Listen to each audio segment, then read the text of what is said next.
बेटा माधव, मेरी नौकरी चली गई है। लाला सेठ अब गांव छोड़कर शहर जा रहे हैं, तो इसलिए मेरा काम छूट गया है। तू अब कोई काम धंधा कर ले, क्योंकि मैं तो बहुत थक गई हूँ और अब मुझसे नौकरी भी नहीं होती। माँ, मैं सोच रहा हूँ कि मैं भी शहर चला जाता हूँ और वहाँ जाकर कोई काम धंधा कर लेता हूँ। नहीं, तू कहीं नहीं जाएगा। वैसे भी तेरे पिताजी तो अब रहे नहीं, मैं यहाँ किसके साथ रहूंगी। माँ, हम दोनों शहर चलते हैं, मैं वहाँ जाकर कोई काम धंधा ढूंढ लूंगा। नहीं, ये घर तेरे पिताजी की आखिरी निशानी है। मैं मरते दम तक इस घर को कहीं छोड़कर नहीं जाऊंगी। तो यहीं इसी गांव में कोई काम धंधा देख ले। माँ, मुझे सिर्फ समोसे बनाने ही आते हैं, उसके अलावा मुझे कोई और काम नहीं आता है। जैसे पिताजी समोसे बनाते थे, मुझे भी बस वही बनाने आते हैं।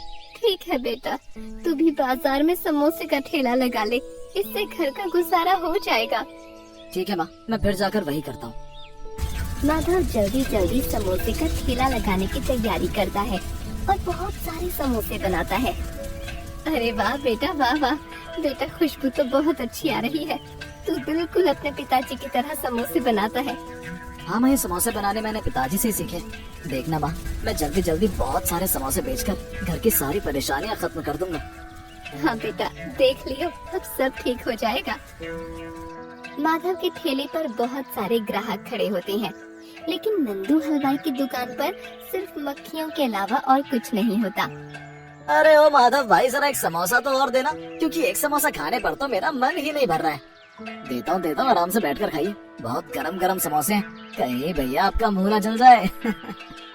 ठीक है भैया, आप दे दो, हम आराम से बैठकर खाएंगे।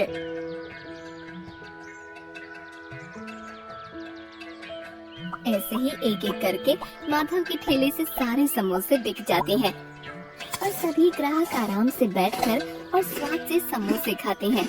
ये समोसे जो नहीं खाएगा वो बहुत पछताएगा। क्यों, सही कहा ना मैंने कुमती चाची?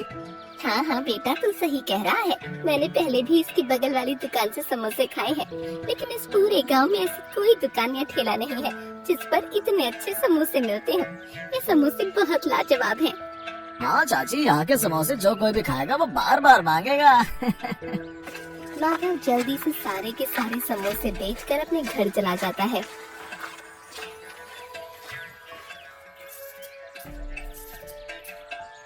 आपको पता है कि एक समोसा खाकर भी किसी भी ग्राहक का मन नहीं भरता है। मुझे तो लगता है कि शायद हमारा समोसे का ठेला यहाँ चल जाएगा।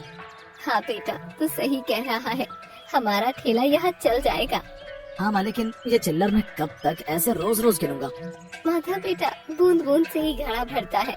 तू चिंता मत कर, जल्द ही हमारे भी बहुत अच्छे दिन आएंगे और तुझे ये चिल्लर नहीं गिननी पड़ेगी। नहीं माँ, मैं तो चाहता हूँ कि मैं जल्द से जल्द बहुत सारे नोट गिनूं। ये चिल्लर अब मुझसे गिने नहीं जाते हैं। बेटा, ऐसे रातों रात बड़ा आदमी नहीं बना जाता। तू समझ, धीरे धीरे करके ही हम सारी परेशानियों को दूर कर पाएंगे। हाँ माँ, मैं समझ गया हूँ कि आप क्या बोलना चाह रही हो। शायद माँ तुम सही कह रही हो। अगले दिन माधव बाजार में ठेला लगाता है और उसके ठेले पर ग्राहकों की भीड़ लगी होती है। ये देखकर नंदू हलवाई अपने कारीगर छोटे लाल से कहता है, देख रहे हो छोटे लाल, सभी ग्राहक कैसे दौड़ दौड़ कर उस नए समोसे वाले के पास जा रहे हैं और मेरे पास कोई भी नहीं आ रहा है। लेकिन ये भूल गए हैं कि जो पुराना होता है वही अच्छा होता है, बाकी तो बेकार सामान मिलाकर समोसे बेच रहे हैं। ये सब बातें नंदू माधव को सुना रहा होता है। लेकिन मालिक, यहाँ तो सभी लोग उस ठेले वाले के समोसे की तारीफ कर रहे हैं। हाँ अभी तो सही है, लेकिन कल को जब सबका पेट खराब होगा ना, तब सबको पता लगेगा कि किसके समोसे बेकार हैं और किसके समोसे अच्छे हैं। नंदू ये सब बातें माधव को सुना रहा होता है। ये सब सुनकर माधव गुस्से में अपने मन ही मन में बोलता है, ये बस मेरे काम को बंद करने के लिए झूठी अफवाह फैला रहा है। ऐसा करने से मेरे समोसे बेचने का धंधा बंद नहीं हो सकता है। मुझे पता है कि जो भी सच्चाई के रास्ते पर चलता है उसके साथ कभी कुछ गलत नहीं हो सकता है। जो बुरा करता है भगवान उन्हें वक्त आने पर सही जवाब दे देता है। सरपंच नंदू की दुकान के आगे आकर रुक जाता है। आइए आइए सरपंच जी, क्या चाहिए आपको, मुझे बताइए। आइए, मेरे पास सब चीजें हैं, अच्छी और शुद्ध। कोई भी मिलावटी वाली चीज मैं नहीं रखता हूँ। अरे नहीं रे, मैं तो माधव समोसे वाले का ठेला ढूंढ रहा हूँ। मैंने सुना है कि उसके ठेले पर स्वादिष्ट समोसे मिलते हैं। तुझे पता है क्या कहाँ पर है ठेला उसका? नंदू और सरपंच की बातें सुनकर माधव सरपंच को अपने ठेले के पास बुलाता है और कहता है, आइए सरपंच जी आइए, मैं ही हूँ माधव समोसे वाला। क्या तुम ही समोसे वाले माधव हो जिसके समोसे पूरे गांव में मशहूर हैं? जी सरपंच जी, आप बिल्कुल सही जगह पर आए हैं। आइए बैठिए, थोड़ा ठंडा पानी पीजिए और समोसे खाइए। हाँ हाँ ठीक है, मैं बैठ जाता हूँ। मैंने तुम्हारे समोसे की बहुत तारीफ सुनी है, इसलिए मैं यहाँ पर तुम्हें बहुत बड़ा ऑर्डर देने आया हूँ। 2 दिन बाद मेरे बेटे का जन्मदिन की पार्टी है, इसलिए मैं तुम्हें 1000 समोसे का ऑर्डर देने आया हूँ। सरपंच के ऑर्डर के बारे में सुनकर नंदू के तो होश उड़ जाती है। आप चिंता मत कीजिए, मैं आपको 1000 समोसे बनाकर समय पर आपके घर भिजवा दूंगा। हाँ ठीक है, मेरे घर पर भिजवा देना। ऐसा कहकर सरपंच वहाँ से चला जाता है। हे राम, मैंने माधव के धंधे को बंद करने के लिए कितने प्रयत्न किए, लेकिन कुछ भी काम नहीं आया। हे राम, ऐसे तो वो और मशहूर हो जाएगा। नहीं, मैं ऐसा नहीं होने दूंगा। मैं उसे मेरे बरसों की मेहनत पर ऐसे पानी नहीं फेरने दूंगा। मुझे कुछ करना पड़ेगा। क्या करूं, समझ नहीं आ रहा है कि मैं ऐसा क्या करूं जिससे एक तीर से 2 निशाने लग जाएं। सरपंच जी का ऑर्डर भी मुझे मिल जाए और माधव का धंधा भी बंद हो जाए। हाँ, एक उपाय सूझा है मुझे। अगले दिन माधव सरपंच के बेटे के जन्मदिन की पार्टी के लिए मेहनत से समोसे बना रहा होता है। अरे बेटा माधव, खाना तो खा ले, सुबह से ये समोसे बनाने में लगा हुआ है। आजा चल, मैंने तेरे लिए खाना गर्म कर दिया है, खाना खा ले और थोड़ी देर आराम भी कर ले। चल आजा। माँ, मैं समोसे बनाकर आऊंगा। सरपंच जी ने मुझे समोसे का बहुत बड़ा ऑर्डर दिया है। अगर सरपंच जी खुश हो गए तो फिर माँ, हमें किसी बात की परेशानी नहीं होगी। समझ गई ना तुम माँ? हाँ बेटा, मैं समझ गई। माँ, बस ये समोसे हो गए, मैं सारे समोसे अच्छे से टोकरी में ढक कर रख देता हूँ। माधव सारे समोसे टोकरी में ढककर खाना खाने चला जाता है।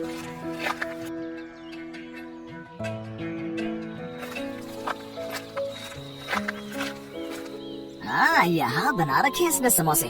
अब इन समोसे को ठिकाने लगाता हूँ। नंदू अपनी पॉकेट में से एक शीशी निकालता है और सारे समोसों पर छिड़क देता है। मजा आएगा। अब देखता हूँ माधव सरपंच के यहाँ समोसे कैसे देकर आता है। सुबह होते जब माधव ये सब देखेगा तो उसकी शक्ल देखने वाली होगी। नंदू के समोसों पर दवाई छिड़कने से सारे समोसे सड़ जाते हैं और उनमें से बदबू आने लगती है। अगले दिन माँ, ओ माँ, मैं सरपंच जी के यहाँ समोसे देने जा रहा हूँ।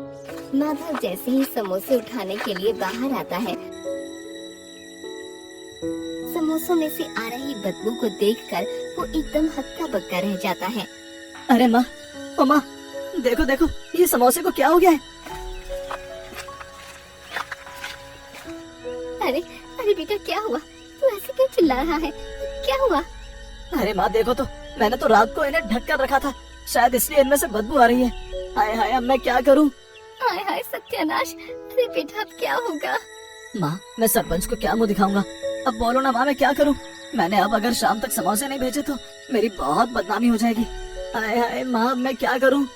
वो दोनों माँ बेटे रो ही रहे थे कि तभी एक बुढ़िया अम्मा उनके घर के बाहर आकर बोलती है, अरे कोई है, जरा मुझे एक गिलास पानी तो पिला दो, बहुत गर्मी हो रही है, बहुत देर से मैंने ना कुछ खाया है ना कुछ पिया है।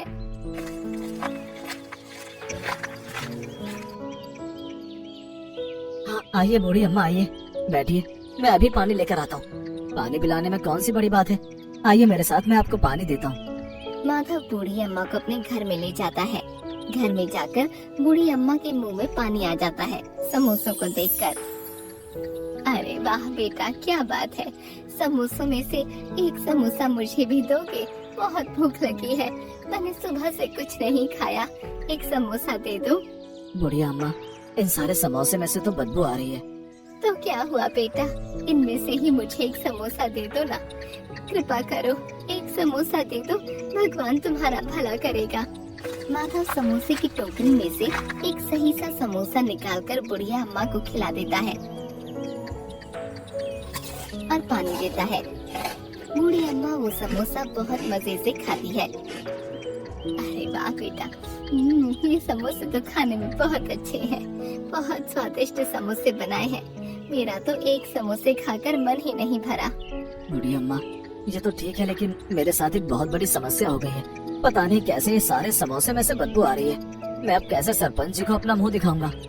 बेटा तू परेशान मत हो, जो मेहनत करता है उसको मेहनत का फल अवश्य मिलता है, तुम परेशान मत हो। बताओ मैं तुम्हें मेरी भूख और प्यास बुझाने का क्या दूं? बुढ़िया अम्मा माधव को अपनी टोकरी देती है तुम ये टोकरी ले लो बेटा, शायद ये तुम्हारे किसी काम आ जाए। ठीक है बेटा, अब मैं चलती हूँ। ठीक है बूढ़ी अम्मा, आप आराम से जाइएगा।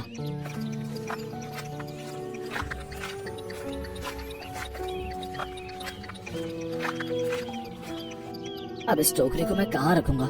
चलो ठीक है, ये बचे कुछ समोसे मैं इस टोकरी में रख देता हूँ। माधव सारे बचे खुचे समोसे उस टोकरी में रख देता है।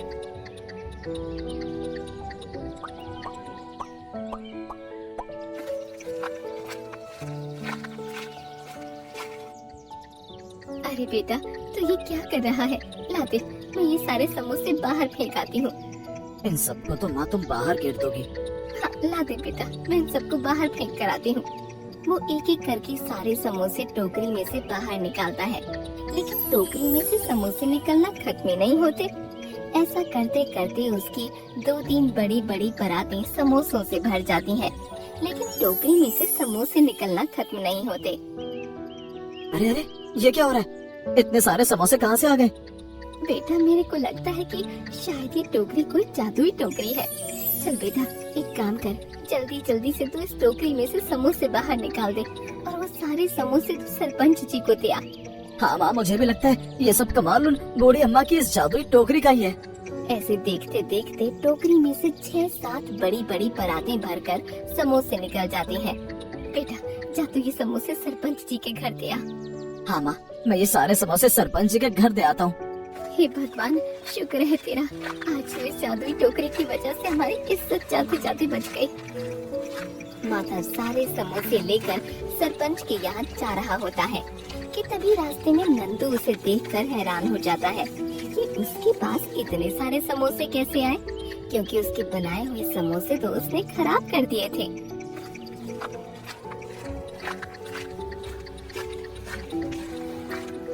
ये लीजिए सरपंच जी, आपके ऑर्डर किए हुए सारे समोसे। क्या बात है माधव, तुमने तो सारे समोसे समय पर बनाकर दे दिए।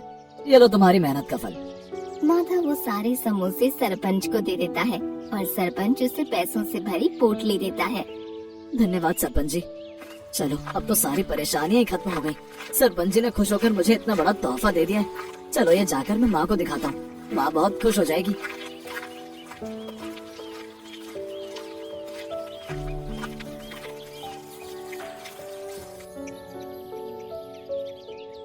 माँ माँ, देखो इस सरपंच जी ने कितने सारे पैसे दिए। देखो माँ, देखो। हाँ बेटा, ये तो बहुत सारे पैसे दिए हैं सरपंच जी ने। देखा बेटा, मैंने कहा था ना कि मेहनत करने वालों की भगवान जरूर सुनता है। माँ, अब हमारे पास जब ये जादुई टोकरी है तो अब हमें किसी चीज की परेशानी नहीं होगी। अब हमें जब भी समोसे चाहिए होंगे तो मैं इस टोकरी में एक समोसा रख दूंगा और फिर हमें बहुत सारे समोसे मिल जाएंगे। ये सारी बातें नंदू सुन लेता है। अब मैं समझा कि माधव ने इतनी जल्दी इतने सारे समोसे कैसे बना दिए। रात होते मैं ये टोकरी उठाकर ले जाऊंगा।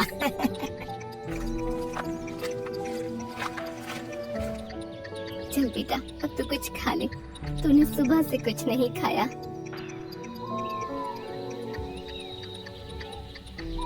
देर रात नंदू चुपके से माधव के घर टोकरी चुराने आता है। मैं अब जल्दी से अंदर जाकर ये टोकरी चुरा लेता हूँ। नंदू चुपके से माधव के घर में जाता है और टोकरी को चुराकर ले जाता है। नंदू टोकरी को अपने घर ले आता है। अब आएगा ना मजा। अब मैं इस टोकरी का इस्तेमाल करके देखता हूँ कि आखिर ये टोकरी कैसे अपना जादू दिखाती है।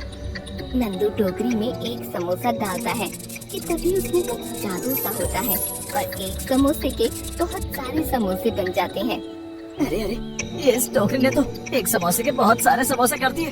क्यों ना मैं इसमें सोने की कोई चीज डालकर देखूं, क्या पता वो भी बहुत सारी हो जाए। नंदू टोकरी में जैसे ही सोने की चेन डालता है, वो चेन 2-3 गुना होकर निकलती है। अरे अरे, ये क्या, इसने तो ये इस चेन की 2-3 गुना चेन बना दी। मैं इसमें अब घर के सारे सोने के जेवर डाल देता हूँ, जिससे मैं बहुत बड़ा अमीर आदमी हो जाऊंगा। नंदू टोकरी में जैसे ही घर की सारी सोने की चीजें डालता है, वैसे ही टोकरी में से डरावनी आवाज आती है और जादुई रोशनी निकलने लगती है। अरे अरे, ये क्या हो रहा है? ये इसमें से कैसी आवाजें आ रही हैं और ये कैसी रोशनी सी निकल रही है? थोड़ी देर में टोकरी से धुआं निकलता है और नंदू की सारी सोने की चीजें टोकरी में से गायब हो जाती हैं। अरे अरे अरे, ये क्या हो गया? ये इसमें से सारे सोने की चीजें कहाँ गई? हाय, मैं तो लुट गया, मैं तो बर्बाद हो गया। ये क्या हो गया मेरे साथ? मेरी सारी सोने की चीजें कहाँ चली गई? हाय, मैं अब क्या करूँ?